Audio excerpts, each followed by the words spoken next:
It's time for Declare Your Independence with Ernest Hancock.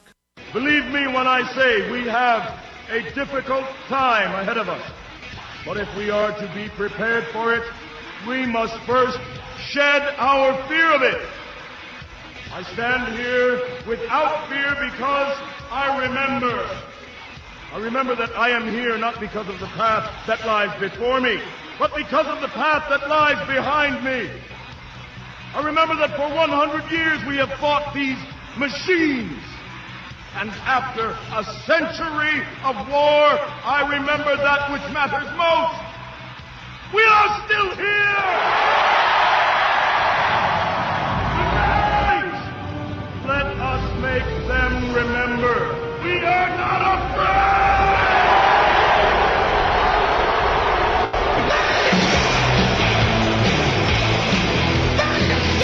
Yeah, welcome back to Declare Your Independence. I wanted to make sure that we had an opportunity to just kind of get an update on what's going on. The main thing we take away from this is this.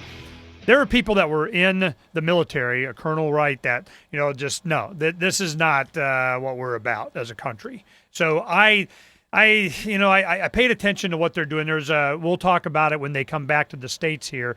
There was a protest that they did in Nevada that they were arrested for, and it's a long story, and that's when I first met Kathy Kelly when we talked to her. And they'll be here in Phoenix, so we'll get you an update on what's going on, be a lot better connection. It's just amazing that through Skype and cell phone, because they don't have landlines in Afghanistan. You want to talk, you do it on a cell phone. Now, that's one thing that a lot of developing countries, certainly even China, they have to pay for all this infrastructure or maintaining of lines or whatever. They use cell towers and freaking satellites. You want us to get up to speed in 4G? Well, here we go. We're just going to put up a tower. Well, the one thing that we got out of this is I don't see how the United States and the military, we can extricate ourselves from this. They're not planning on it. She's talking about enormous building that they're having there, construction that's going on to protect and to provide for our making sure that our gas line gets through Afghanistan there for all the banking interest and the countries involved in that. Unocal had this going on back in the 90s. So we knew this was about resources. And we hear this even from the Pentagon. They'll go, ooh, do you see how much lithium's out there? Oh, it's going to be ours. Yeah. Yeah, well, we saw this stuff coming. Now, what I'm going to do is I wanted to go ahead and just go through, and we'll see how much the screen can keep up here.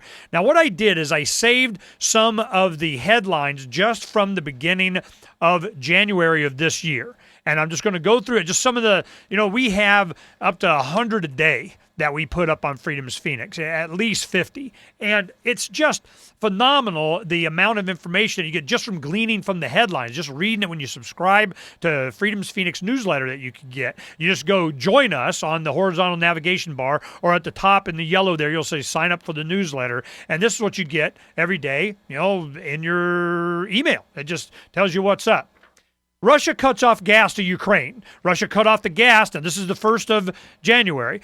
Cut off gas to its neighbor Ukraine on Thursday after a contract dispute, but increased supplies to other European states to try to reassure customers worried about possible disruption. What that means is that Russia has become a major petroleum supplier to Europe. Now later, just a few days later, you started to find out, they were cutting back a little bit on that to Europe too, and they didn't like that none too much. Then we have Chief Justice, inflation outpacing pay for judges. Chief Justice John Roberts is calling on federal lawmakers to be as generous to judges as they have been to themselves. Roberts wants Congress to approve an inflation-related increase in pay for judges. And I'm going, of course they do.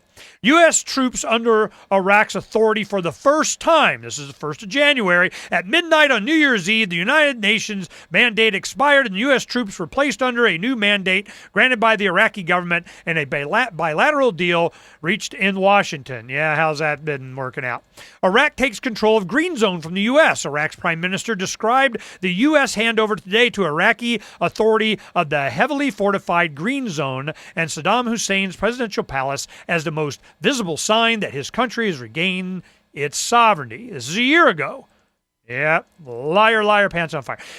GM files, and this is genetically modified organisms. Horrifying new disease contains identical material to GM food. The Natural Solutions Foundation, the leading global health freedom organization, is proud to present this information to you. We protect your right to know about and use the natural ways to maintain and regain your health. What they're talking about, this celluloid disease. People are uncontrollable itching under their skin, and it start pulling out like cotton.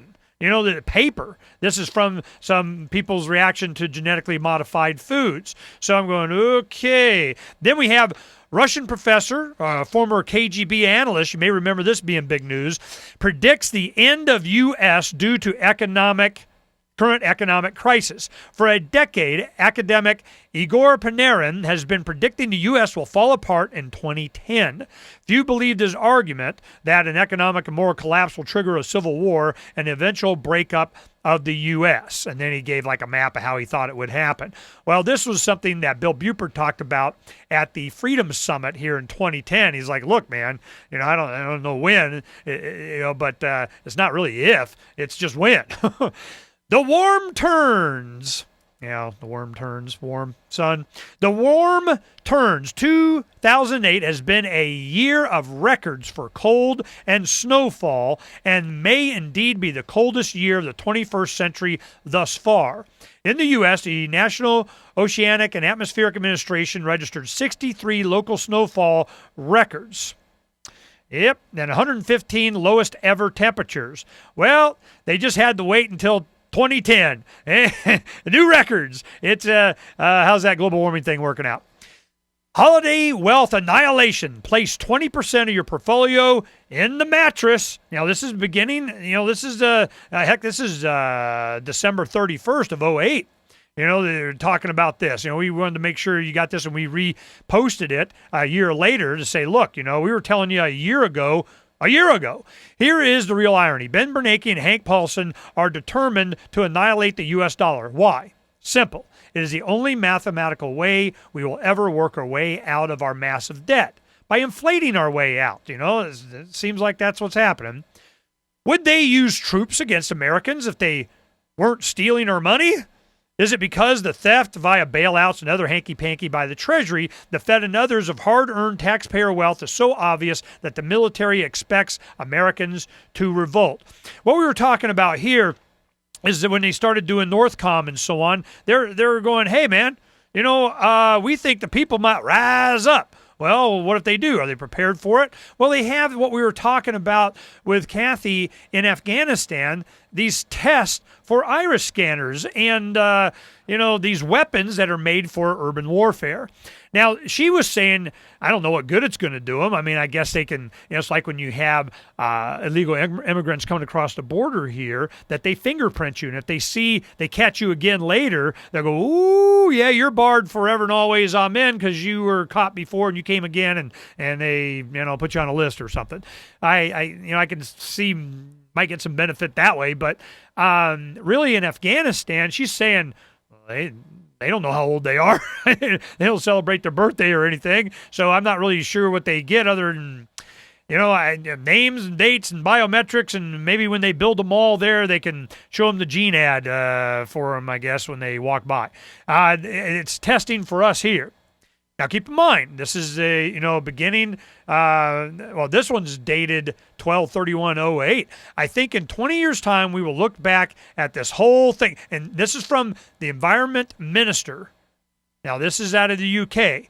He goes, I still think man-made climate change is a con. So this has been going on for a while. Climate change debate.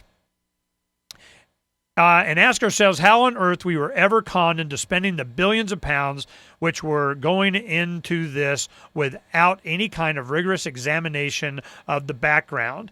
It's because it served their purposes. Man, that's what they're going to do. It's because they can. The TSA guide to reading faces and assessing threats leaked. The Transportation Security Administration, keep in mind, this is, last year, TSA protects the American transportation systems to ensure freedom of movement for people and commerce. And how are they going to do that? By reading your faces at the U.S. airports. Yeah, they just want to, you look guilty. You look guilty. And how's that working out now? It's just, this is over a year ago. Yep. Here we go. We're just going to look at last year, see how the news today coincides. We'll be right back.